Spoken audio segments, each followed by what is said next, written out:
Hello everyone, welcome to my channel. और बताइए कैसे हैं आप सब। तो चलिए आज एक और स्टोरी आपके साथ शेयर करते हैं। स्टोरी बहुत ही हार्ट टचिंग होने वाली है। एक माँ कैसे मजबूर हो जाती है अपने बेटे के शौक से कि उसको वो करना पड़ता है जो शायद कोई माँ अपने बेटे के लिए कभी नहीं सोचेगी।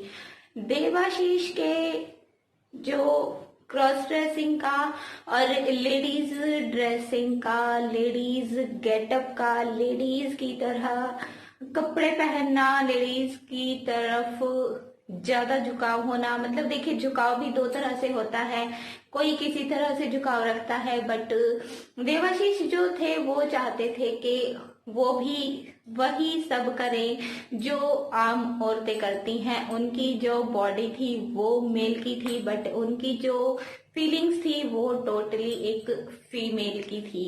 तो क्या हुआ देवाशीष के साथ, एंड फिर जब उसकी मदर को उनकी इन फीलिंग्स के बारे में पता चला, उनकी इन हरकतों के बारे में पता चला, तो उन्होंने क्या किया वो आपको आज की स्टोरी में पता चलेगा। तो अभी वीडियो को ज्यादा लंबा नहीं करते हैं और आपको फुल स्टोरी सुनाते हैं और स्टार्ट करते हैं वीडियो को।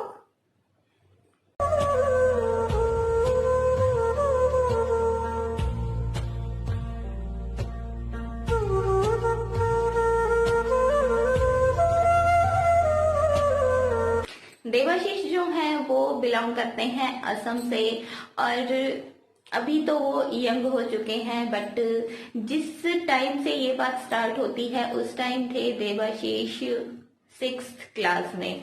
और 6th क्लास में जब देवाशीष थे उनको थोड़ी थोड़ी समझ आने लगी थी कि उनको क्या अच्छा लगता है। देखिए, हमारे बच्चे 5th 6th में जब जाते हैं वो अपनी चॉइसेस बताने लग जाते हैं, और आजकल के बच्चे तो बहुत छोटे ही होते हैं, वो कपड़ों में अपनी चीजें बताने लगते हैं कि मुझे क्या पहनना है, क्या मुझे खरीदना है। बट कुछ टाइम पहले की जैसे बात है, कुछ ईयर्स पहले की, तो उस टाइम इंटरनेट वगैरह की सुविधा इतनी ज्यादा नहीं होती थी। तो देवाशीष जब 6th क्लास में हुए तो उनका बहुत मन करता था फ्रॉक पहनने का और लड़कियों की तरह जुतियां पहनने का, मतलब लड़कियों की तरह ही कपड़े पहनने का उनका मन करता था। उन्होंने जब अपनी मदर को ये चीज बताई कि मुझे फ्रॉक पहनना अच्छा लगता है, तो देवाशीष की जो माँ थी वो थोड़ी सी हैरान हो जाती हैं। बट कई बार बच्चे की जिद के सामने माँ ज्यादा नहीं बोल पाती है। जब देवाशीष ज्यादा जिद करते थे तो उसकी जो मम्मी थी उसने धीरे धीरे उसको फ्रॉक्स वगैरह ही पहनाना शुरू कर दिया, और देवाशीष के पास लड़कों के कपड़ों से ज्यादा लड़कियों के कपड़े थे, उसको फ्रॉक्स वगैरह ज्यादा पहनाई जाती थी, और देवाशीष इस चीज से खुश भी थे। देवाशीष ऐसे ही 10th क्लास में हो जाते हैं, और 10वीं क्लास में जाने के बाद भी देवाशीष का जो नेचर था वो सेम ही था। उसको लड़कियों की तरह ही कपड़े पहनना पसंद था। लड़कियों की जो चाल ढाल होती है वो भी देवाशीष की चाल ढाल उसी तरह की दिखती थी। तो देवाशीष की माँ को कई बार टेंशन होती थी, बट फिर वो सोचती थी कि चलो कोई बात नहीं। और कुछ एरिया जो रहते हैं वो थोड़े से पिछड़े हुए होते हैं, और सेम वही चीज हुई देवाशीष की मदर के साथ। वो ज्यादा पढ़ी लिखी नहीं थी और एक ऐसे एरिया में वो बिलोंग करती थी जहां पर ज्यादा समझ बूझ उनके अंदर नहीं थी कि वो इस चीज को रॉन्ग वे में लें, गलत तरीके से लें, या फिर ऐसा कुछ सोचें कि उनका बेटा आखिर ऐसा करता क्यों है। देवाशीष 10वीं क्लास में हो जाते हैं, और जब वो 10th क्लास में जाते हैं तो उनकी जो इच्छा थी वो हुई ईयर पियर्सिंग की, और देवाशीष अपनी माँ को बोल देते हैं कि मुझे कान छिदवाने हैं। तो देवाशीष की माँ फिर से थोड़ा सा सोचती है, बट अपने बेटे की इस बात के सामने वो फिर से झुक जाती हैं, फिर से बोल देती हैं कि चलो ठीक है, मैं तुम्हारी ईयर पियर्सिंग करवा देती हूँ। देवाशीष की माँ उसके साथ जाकर उसकी ईयर पियर्सिंग करवा देती हैं, और उसको कानों में इयरिंग वगैरह, झुमके वगैरह भी पहनने के लिए मतलब अलाउ कर देती हैं, उसको मना नहीं करती हैं। बट वो ये चीज कभी नहीं सोचती हैं कि देवाशीष आखिर ऐसा करते क्यों हैं, इनके मन में ऐसी इच्छाएं आती क्यों हैं। तो टाइम धीरे धीरे बढ़ता जा रहा था। एक बार देवाशीष की मासी उनके घर आ जाती हैं। और जब वो देवाशीष को देखती हैं उस लुक में, फ्रॉक्स वगैरह पहनते हुए, कानों में ईयरिंग वगैरह डालते हुए, झुमके वगैरह पहनते हुए, तो वो अपनी बहन को बोलती हैं कि देवाशीष ऐसा क्यों करता है और अभी ये बड़ा हो गया है तो आपको इसे रोकना चाहिए। देवाशीष की मदर बोलती है कि ये नहीं मानता है, ये जिद करता है कि मुझे सिर्फ यही पहनना है, तो फिर मैं क्या करूं, मैं इसकी जिद के सामने मजबूर हो जाती हूँ। बट देवाशीष की जो मासी थी वो उसको बोलती हैं कि ऐसा कैसे हो सकता है, कोई लड़का कैसे ऐसे कानों में झुमके वगैरह पहन सकता है, कैसे लड़कियों की तरह जो फ्रॉक्स वगैरह हैं, लड़कियों के जो कपड़े हैं वो पहनने की जिद कर सकता है। और देवाशीष अपनी माँ को सिर्फ यही चीजें बताते थे, बट जब भी देवाशीष को मौका मिलता था वो अपनी मम्मी के पेटीकोट, ब्लाउज, साड़ी भी छुप छुपा के पहनते थे। अपनी मम्मी का जो मेकअप है वो भी यूज करने लगे थे छुप छुपा कर, जो उसकी मदर को उसने कभी नहीं बताया था और उसकी माँ को भी इस चीज का कभी पता नहीं चला था।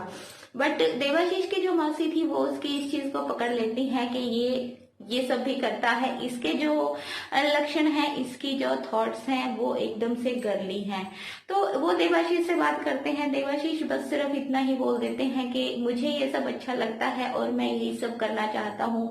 बट उसकी चाल ढाल वगैरह देख के उसकी मासी का जो दिमाग है वो थोड़ा सा काम करता है और वो अपनी बहन को बोलती हैं कि हम इसको किसी अच्छे डॉक्टर को दिखाते हैं, किसी हॉस्पिटल में दिखाते हैं कि इसका आखिर चक्कर क्या है।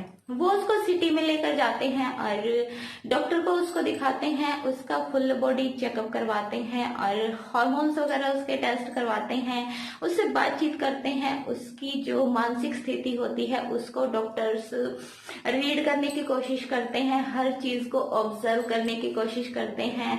उसके यहाँ तक कि प्राइवेट पार्ट का भी जो चेकअप है वो किया जाता है। तो देवाशीष की मदर को, उसकी मासी को एक अजीब चीज पता चलती है कि देवाशीष जो है वो एक ट्रांसजेंडर हैं। डॉक्टर उसको बताते हैं कि देखिए आपका बेटा कोई नॉर्मल लड़का नहीं है, वो है एक ट्रांसजेंडर और इसीलिए उसको ये सब चीजें पहनना ही अच्छा लगता है, उसकी चाल में कुछ कुछ लड़कियों वाले गुण हैं। तो देवाशीष की मदर देखिए पढ़ी लिखी नहीं थी तो उनको समझ में नहीं आता है, तो वो डॉक्टर को बोलती हैं कि ट्रांसजेंडर आखिर होता क्या है। तो वो सीधी सीधी भाषा में उसको बोल देते हैं कि आपका बेटा एक किन्नर है। और जब कोई माँ ये चीज सुनती है, आई थिंक उसके पैरों तले से जमीन खिसक जाएगी। जिस बेटे को वो इतने प्यार से पालती पोसती है और जब उसको पता चलेगा कि ये आगे जाके हमारे जो नॉर्मल लाइफ है वो नहीं जी पाएगा। बिकॉज देखिए हम सबको पता है कि किन्नरों की जो लाइफ है वो बहुत ही अलग होती है और फैमिलीज के साथ उनको ज्यादातर रहने नहीं दिया जाता है, उनकी एक अलग दुनिया होती है और किसी भी माँ के लिए अपने बेटे से बिछड़ना आई थिंक बहुत बड़ी बात हो जाती है।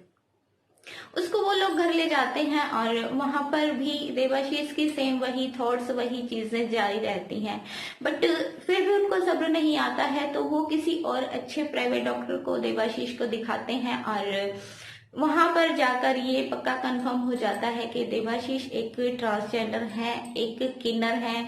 और डॉक्टर उनको एक सलाह भी देते हैं कि अच्छा होगा कि आप इनको जो किन्नरों का समाज है उसमें ही भेज दें, बिकॉज वहां पर ये अपनी लाइफ को अच्छे से इंजॉय कर पाएगा। और कई बार क्या होता है, देखिए फैमिली अगर गरीब होती है तो वो ऐसे बच्चे को शायद अपने साथ नहीं रख सकती है। और देवाशीष की जो फैमिली थी वो भी एक गरीब सी फैमिली थी, तो समाज की, सोसाइटी की जो बातें थी उनको मतलब कैसे वो लोग आगे सहन करते, क्या क्या उनको सहन करना पड़ता, वो चीज अलग हो जाती है।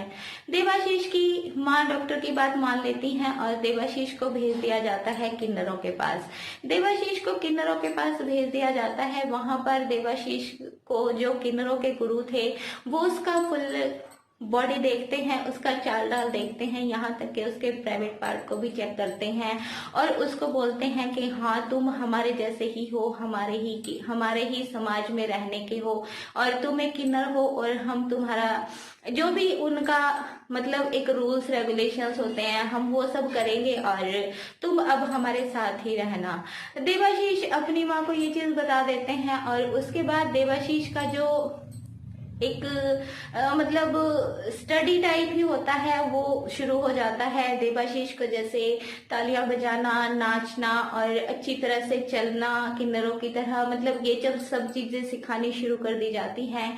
देवाशीष गुवाहाटी पहुंच जाते हैं और किन्नरों के जो गुरु हैं वो उसको बोल देते हैं कि तुम अब हमारे साथ ही रहना। तो देवाशीष उनको बोलते हैं कि आप प्लीज मुझे थोड़े से दिन अपनी माँ के साथ रहने दीजिए, उसके बाद मैं खुद ही यहाँ पर आ जाऊंगा और आप जैसा भी बोलोगे वैसा मैं करूंगा। तो जो गुरुजी थे वो बोल देते हैं कि ठीक है तुम आ जाना थोड़ा टाइम अपनी माँ के साथ रहकर, और जब तक तुम इस सब की प्रैक्टिस करना, जो तुम्हें नाचना, ताली बजाना वगैरह सिखाया गया है वो सब सीखना और अच्छे से तैयार होकर तुम यहाँ पर आना। और फिर जो तुम्हारे आगे का जो फिजिकल हमें थोड़ा बहुत जैसे नोज पियर्सिंग वगैरह करवानी है या कुछ भी अगर करवाना है तो वो हम करवा देंगे और उसके बाद तुम हमेशा हमारे साथ ही रहना। देवाशीष बताते हैं कि अभी तो मैंने जैसे तालियां बजाकर किन्नर लोग मांगते हैं वो भी सीख लिया है, मैं नाच करके भी पैसे मांगता हूँ। और जैसे जैसे देखिए किन्नर लोगों का एक तरीका होता है शादी ब्याह में जाकर नाचना, किसी के यहाँ लड़का होता है वहां जाकर नाचना, ये सब देवाशीष बताते हैं कि मैंने ये सब सीख लिया है और पैसे किन्नर लोग कैसे कमाते हैं वो चीज भी मैंने सीख ली है। और अभी मैं हमेशा के लिए किन्नरों की जो सोसाइटी होती है, किन्नरों का जो मोहल्ला है उसमें चला जाऊंगा और अपनी जो लाइफ है वो वहीं पर स्पेंड करूंगा। तो ये थी देवाशीष की स्टोरी। आपको कैसी लगी कमेंट बॉक्स में बताइएगा। और देवाशीष बोलते हैं कि अगर किसी के घर में ऐसा बच्चा हो जाता है तो ये रूल बिल्कुल नहीं होना चाहिए कि उस बच्चे को अपने माँ से, अपनी फैमिली से दूर जाना ही पड़ेगा, बिकॉज भगवान जी ने जिसको जैसे पैदा किया है उसको वैसे ही रहना पड़ता है। और कई बार ऐसा हो जाता है कि डॉक्टर जितना मर्जी ट्राई करें वो किसी किन्नर को एक नॉर्मल लड़का नहीं बना सकते हैं। और अगर फैमिली की जो कंडीशन है वो थोड़ी सी पुअर है, उनके पास ज्यादा अगर पैसा नहीं है तो उनको फिर ज्यादा दिक्कत होती है ऐसी चीजों में। तो ये थी देवाशीष की स्टोरी। अभी आपको मिलेंगे नेक्स्ट टाइम, तब तक के लिए हैप्पी रहे, हेल्दी रहे, अपने आसपास साफ सफाई का ध्यान रखें। और आज के लिए bye bye, take care and thank you so much for watching.